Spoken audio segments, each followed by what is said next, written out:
तो कैसे हैं आप लोग? आज के इस लेक्चर में हम न्यूटन्स लॉ ऑफ मोशन का सबसे इंपॉर्टेंट टॉपिक डिस्कस करेंगे। टॉपिक का नाम है फ्री बॉडी डायग्राम, जिसको शॉर्ट में बोलते हैं एफबीडी। बहुत इंपॉर्टेंट टॉपिक है। न्यूमेरिकल अगर प्रॉब्लम क्वेश्चन यहां से बन रहे होंगे तो पूरे चैप्टर में यहां से बनते हैं। जो भी सारी चीजें इस वीडियो में हम सब डिस्कस करेंगे। ऐसे भी प्रकार के क्वेश्चन जिसके अंदर cos थीटा sin थीटा का भी इन्वॉल्व आ जाता है, F = m है, ऐसे चीजें सॉल्व करेंगे। कुछ सिंपल क्वेश्चन, कुछ पुली वाले क्वेश्चन करने होंगे और टाइप ऑफ फोर्सेस के बारे में भी आज आपको बता रहा हूं कि हमारे पास कितने प्रकार के फोर्सेस होते हैं। 3-4 प्रकार के जो फोर्स होते हैं वो एक बॉडी के ऊपर एक्ट करते हैं अलग-अलग कंडीशन में, वो सब हम बात करेंगे। तो उम्मीद है आपको ये वीडियो पसंद आएगा और ये वीडियो एंड तक के देखिए, बहुत बेनिफिट होगा। तो चलो शुरू करते हैं। फ्री बॉडी डायग्राम होता क्या है? फ्री बॉडी डायग्राम क्या होता है? जैसे कि एक ऑब्जेक्ट है, एक पार्टिकल है, उसके ऊपर लगने वाले सारे एक्सटर्नल फोर्स को हम एरो से बताते हैं, वो एक फ्री बॉडी डायग्राम बताते हैं। जैसे कि एक ऑब्जेक्ट एक ग्राउंड के ऊपर, एक सरफेस के ऊपर रखा है, तो एक नॉर्मल फोर्स अपवर्ड डायरेक्शन में लग रहा होगा। आज हम बात कर रहे होंगे सारी चीजें फोर्स के। तो सबसे पहले हम बात करते हैं कि टाइप ऑफ फोर्सेस क्या होते हैं। जैसे कि टाइप्स ऑफ फोर्सेस, पहला फोर्स के बारे में हम बात करते हैं जो है वेट फोर्स। वेट फोर्स को लोग ग्रेविटेशनल फोर्स भी बोलते हैं। फोर्स, जो वेट फोर्स है ना, इसकी बड़ी अच्छी खासियत है, कैरेक्टरिस्टिक्स है। ये हर बॉडी के ऊपर लगता है। कैसे? सर ये एक बॉडी रखी हुई है सरफेस के ऊपर, अब ये एक बॉडी रखी हुई है, m मास की बॉडी है, जो वेट फोर्स है वो हमेशा डाउनवर्ड लगेगा। आप चाहे तो एक नोट पॉइंट बना सकते हैं, मैं यहां लिख देता हूं। Weight force is always act in downward direction.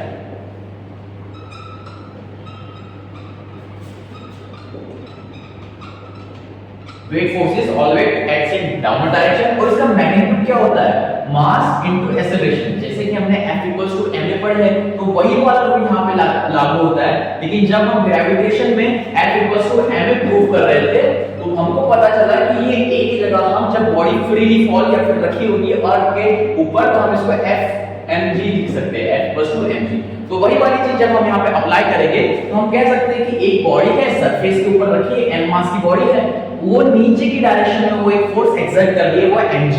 उस फोर्स को बोलते हैं वेट फोर्स या फिर ग्रेविटेशनल फोर्स। पहले फोर्स के बारे में बात होगी, ठीक है। सेकंड फोर्स के ऊपर आते हैं, वो है हमारा normal force. Normal force,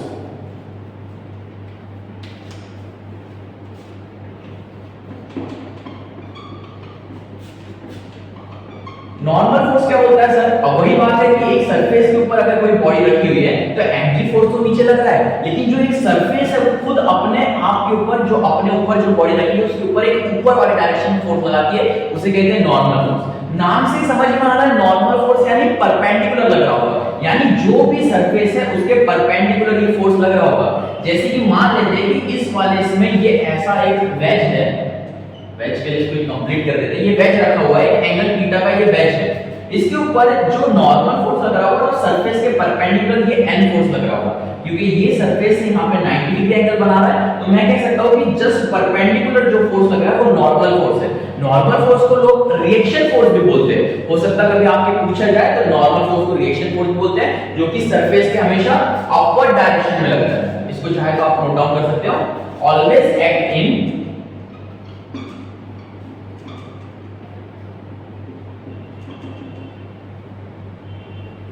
always act in upward या फिर perpendicular to the surface। ये मैंने perpendicular साइन बनाया, perpendicular to the surface। जो नॉर्मल फोर्स है वो हमेशा सरफेस के परपेंडिकुलर लगेगा, आउटसाइड लगेगा, सरफेस के ऊपर साइड लगेगा। तो ये हो गया नॉर्मल फोर्स, ठीक है। पहली बात होगी हमारे वेट फोर्स की, सेकंड बात होगी नॉर्मल फोर्स की। इसको मिटाते हैं, आगे बढ़ते हैं। चाहे तो नोट करना हो तो नोट कर लिया करो। आगे देखिए इसके न्यूमेरिकल प्रॉब्लम भी हम पढ़ रहे हैं, तो सारी चीजें और अच्छे से क्लियर समझ में आ जाएगी। चलो तीसरे फोर्स के बारे में बात करते हैं, जो कि हमको देता है टेंशन। बहुत लोग इससे डरे होते हैं, सर टेंशन फोर्स क्या है, टेंशन फोर्स क्या है? देखो टेंशन फोर्स की डेफिनेशन अगर दे दी जाए तो tension force is a pull force, मतलब इससे हम कोई बॉडी को पुश नहीं कर सकते। सर कैसे? देखो ये एक बॉडी है, ये सरफेस है, इसके ऊपर एक बॉडी रखी हुई है, ये आप है यहाँ पे, अब अगर आप ये जो स्ट्रिंग है इसको सिलेक्ट कर दे तो t क्या हो जाएगा 0 व्हेन स्ट्रिंग यानी धागा, धागा क्या है सिलेक्ट है SLAKED।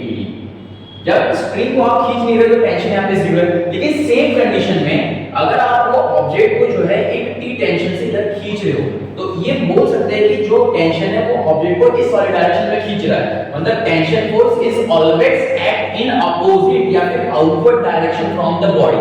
ऐसा नहीं हो सकता कि हम कभी इस टेंशन फोर्स से बॉडी को उधर धक्का दे दें, नहीं, tension force is always pull force, ऐसा लिख लो, टेंशन फोर्स इज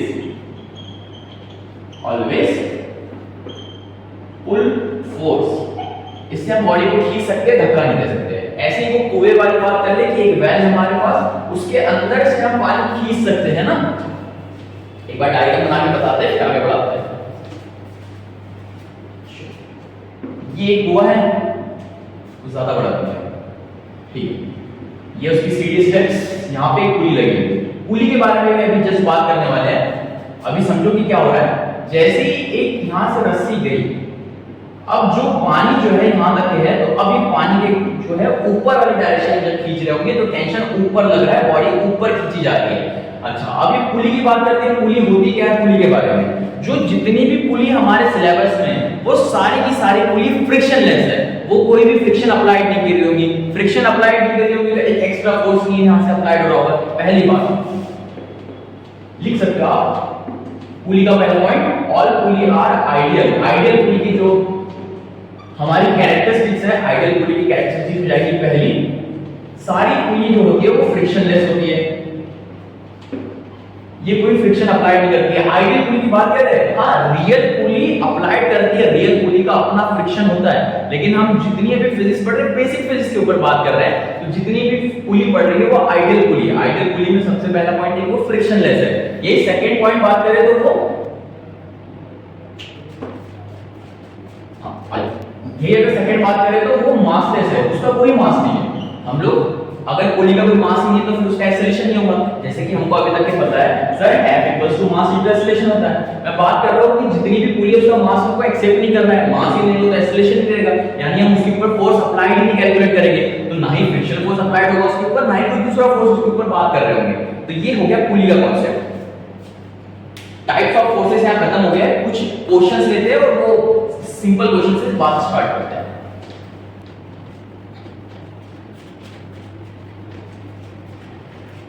चलो आइए, टाइप्स ऑफ फोर्स हमने पढ़ लिए। पहला था वेट फोर्स, सेकंड था हमारा टेंशन फोर्स, या फिर सेकंड था नॉर्मल फोर्स, थर्ड था टेंशन फोर्स। वेट फोर्स हमेशा डाउनवर्ड लगेगा और mg इसका मैग्नीट्यूड रहेगा। नॉर्मल फोर्स हमको कैलकुलेट करना पड़ता है, जैसे कि सरफेस अगर परपेंडिकुलर रखी है सरफेस के तो उसका नॉर्मल फोर्स अपर डायरेक्शन में रखेंगे mg को बैलेंस करते हुए। कैसा है, एक वर्ड आता है इक्विलिब्रियम, जिसको मैं इक्विलिब्रियम बोलता हूं, इक्विलिब्रियम एक वर्ड है इक्विलिब्रियम। इक्विलिब्रियम का मतलब क्या होता है, the net force F net जो होता है वो जीरो हो जाता है, ये एक इक्विलिब्रियम की कंडीशन है। कैसा है, ये बॉडी है, इसके ऊपर m मास है, इसका मास m, इसके ऊपर डिफरेंट प्रकार के फोर्सेस लग रहे हैं, F1 F2 F3, ये वेक्टर फोर्स लग रहे हैं सारे के सारे। चलो अब हम बोल सकते हैं कि इन सारों के फोर्स का जो रिजल्टेंट आ रहा होगा वो रिजल्टेंट अगर जीरो आ रहा है तो बॉडी क्या है, इक्विलिब्रियम कंडीशन में। इक्विलिब्रियम कंडीशन में यानी उसका नेट मोशन या मोमेंटम कुछ नहीं है, नेट मोमेंटम या मोशन कुछ नहीं होगा। अब ये इक्विलिब्रियम कंडीशन होगी। अब नेक्स्ट कंडीशन क्या होती है कि हाँ एक बॉडी रखी हुई है, उसके ऊपर ये F फोर्स लग रहा है, मान लेते हैं कि F1 फोर्स लग रहा है m मास की बॉडी पर। अगर बॉडी m मास के F1 फोर्स लग रहा है तो ये कुछ आगे बढ़ रही होंगी, a एक्सेलरेशन से आगे बढ़ रही मान लेते हैं। अब ये जो फोर्स है और एक्सेलरेशन का रिलेशन है वो ये बन जाएगा force equals to net force is equals to mass into acceleration, mass into acceleration. ये एक सिंपल सा कांसेप्ट हो गया। और थोड़ा सा इसका बेहतरीन वाला कांसेप्ट समझो कि एक सरफेस के ऊपर ये m मास की बॉडी रखी हुई है, यहाँ पे ये फोर्स लग रहा है, एक फोर्स लग रहा है, एक फोर्स लग रहा है, ये F2 है, ये F3 है, और नेट जो रिजल्टेंट फोर्स आ रहा है वो बात कर रहे हैं कि बॉडी इधर मूव कर रही है F रिजल्टेंट या F नेट फोर्स से, यानी हम कह सकते हैं F resultant is equals to F1 plus F2 plus F3।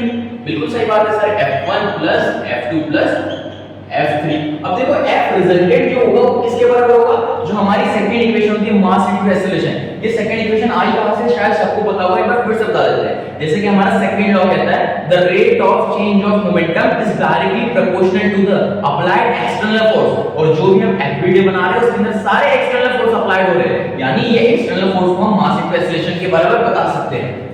तो यही से हम F रिजल्टेंट को लिख सकते हैं total mass of dead body and acceleration is of dead body F1 plus F2 plus F3। यही देखा जाए तो बेसिक कांसेप्ट है हमारे एफबीडी का, इंपॉर्टेंट कांसेप्ट है, हो सके तो नोट कर लो। F ma is equals to F1 plus F2 plus F3 is equals to Fn तक के यहां तक के फोर्सेस बढ़ सकते हैं। सिंपल सा कांसेप्ट है, अभी इसी के ऊपर एक तो न्यूमेरिकल क्वेश्चन भी ले रहे होंगे हम लोग। चलो पॉज करके नोट कर लो, आगे बढ़ते हैं।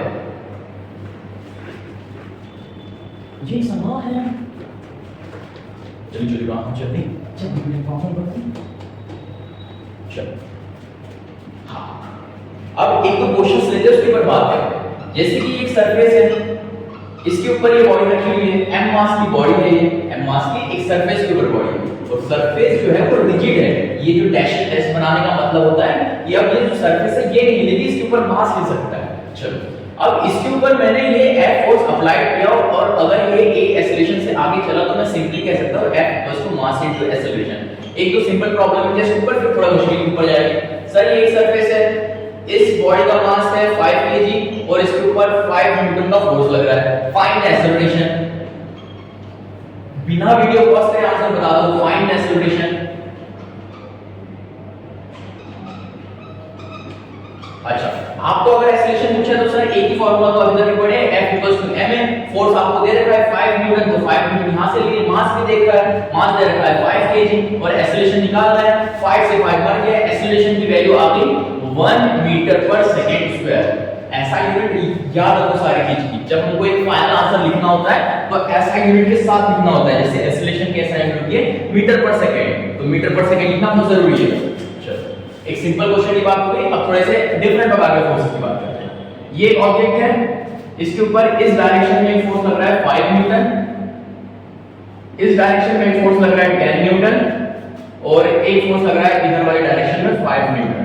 Find the net resultant of force. देखो पहला क्वेश्चन इसके अंदर हो रहा है फाइंड F रिजल्टेंट। इसके ऊपर जितने फोर्स लग रहे हैं वो उसका रिजल्टेंट बता दो कि रिजल्टेंट फोर्स क्या होता है, F1 plus F2 plus F3। इसके बारे में बात करते हैं। दूसरा फाइंड एक्सेलरेशन ऑफ बॉडी। अगर ये बॉडी का मास मान लेते हैं कि 10 kg की ये बॉडी है और हमको इसका एक्सेलरेशन भी करना है, फाइंड आउट करना है, तो सबसे पहले हम इसका F रिजल्टेंट कैलकुलेट करते हैं। F रिजल्टेंट का फर्स्ट फार्मूला आपने अभी बताया दिया, F नेट का फार्मूला बताया थे F1 plus F2 plus F3। ये वेक्टर F1 की वैल्यू इसको 1 वाला वेक्टर मान लेते हैं, इसको 2 वाला मान लेते हैं, इसको 3 वाला मान लेते हैं। अब जो फोर्स क्वांटिटी है वो एक वेक्टर क्वांटिटी है और वेक्टर क्वांटिटी को साइन के साथ लिखना होता है। जैसे कि अब हम लोग जनरली इस वाले डायरेक्शन में जो भी फोर्स लगते हैं उसको पॉजिटिव मान लेते हैं और जो इस वाले फोर्स में जो इस वाले डायरेक्शन में फोर्स लगते हैं उसको नेगेटिव मान लेते हैं। तो वही क्योंकि इधर पॉजिटिव एक्स एक्सिस होती है और इधर नेगेटिव एक्स एक्सिस होती है, वही बात कौन से यहां पे लगाते हैं। तो F1 फोर्स जो है वो इधर पॉजिटिव एक्स एक्सिस पे लग रहा है, देखो पॉजिटिव एक्स एक्सिस, तो ये प्लस का 5 हो गया। चलो अब F2 की बात करें तो F2 भी उधर ही लग रहा है, तो ये प्लस का 10 हो गया। F3 की बात करें तो वो अपोजिट डायरेक्शन में लग रहा है, इधर 5 न्यूटन, तो ये प्लस नहीं होगा सर, ये -5 न्यूटन होगा। अगर इसको आप सॉल्व करेंगे तो 5 से 5 मर गया और बच गया आपके पास 10 न्यूटन। तो F रिजल्टेंट आ गया है आपके पास, ये F नेट आ गया है 10 न्यूटन। अब इसी के जरिए हम इसका एक्सेलरेशन निकाल के देंगे। एक्सेलरेशन सर कैसे निकालेंगे, एक्सेलरेशन का फार्मूला अभी बताया आपने, F vector divided by m। तो a हमको निकालना है, a वेक्टर, F की वैल्यू अभी आपने निकाली 10 न्यूटन, तो ये 10 न्यूटन डिवाइडेड बाय मास दे रखा है बॉडी का 10 kg। हम क्या करते हैं, एक्सेलरेशन हमारा 10 से 10 बढ़ गया और ये बन गया 1 metre per second square. Acceleration की वैल्यू आ गई 1 मीटर पर सेकंड स्क्वायर। ठीक है, सिंपल क्वेश्चन है। चलो पॉज करके नोट कर लो इसको। हो गया, मिटा दे। ओके सर, मजा आ रहा है पढ़ने में।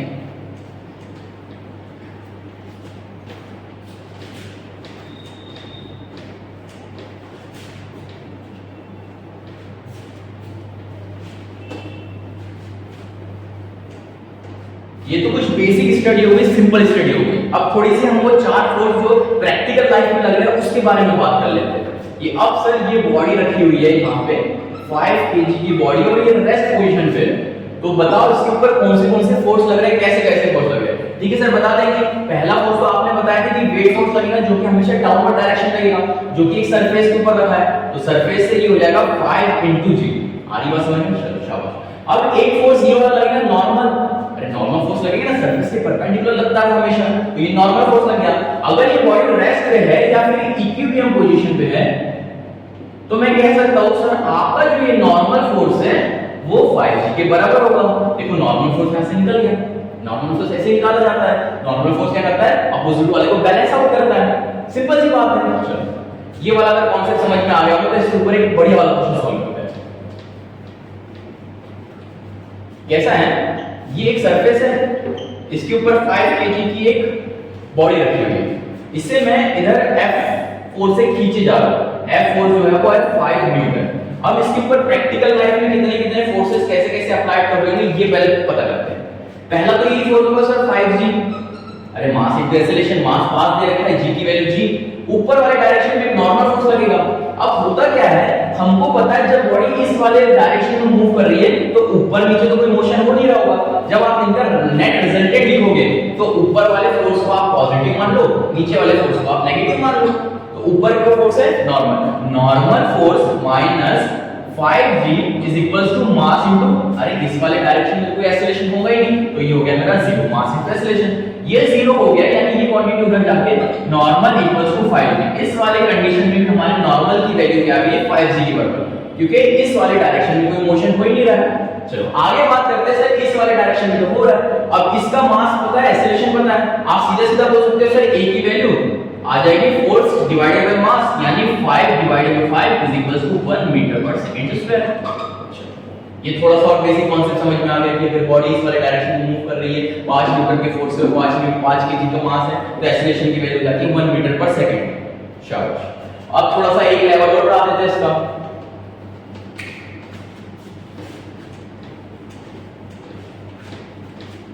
आओ समझो